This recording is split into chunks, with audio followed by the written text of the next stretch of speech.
Қайырлы күн, құрметті оқырмандар. Бүгін сіздермен бірге осындай айраннан өте дәмді панкейк дайындайтын боламыз. Ол үшін алдын ала жұмыртқа мен шекерді салып, жақсылап араластырып аламыз.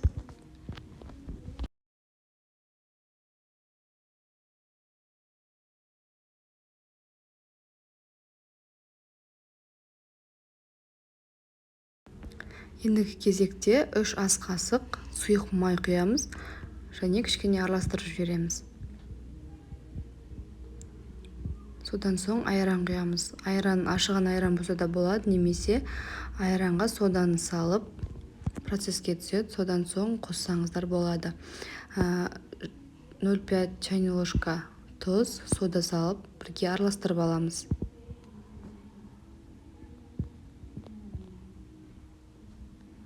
Ендігі кезекте електен өткізілген ұнымызды салып, бір келкі масса болғанша араластырып аламыз. Айранымыз бөлме температурасында болу керек. Мұздай болса, панкейктеріміз көтерілмей қалады. Сол себепті бөлме температурасындағы айранды қосамыз.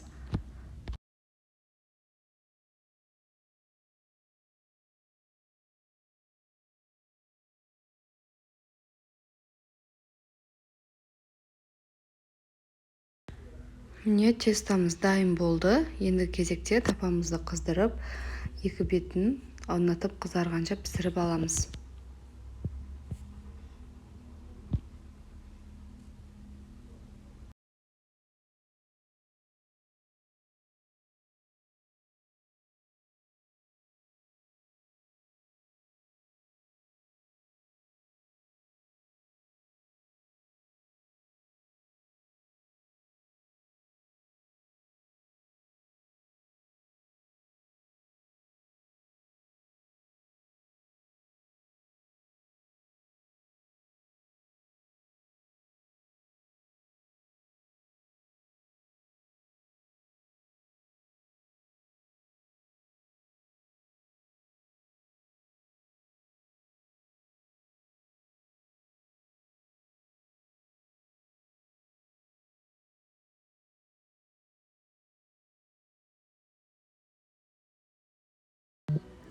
Осымен панкейктарымыз дайын. Ас болсын, сіздер де жасап көріңіздер. Видео ұнаса лайк басып, комментарий қалдыруды ұмытпаңыздар.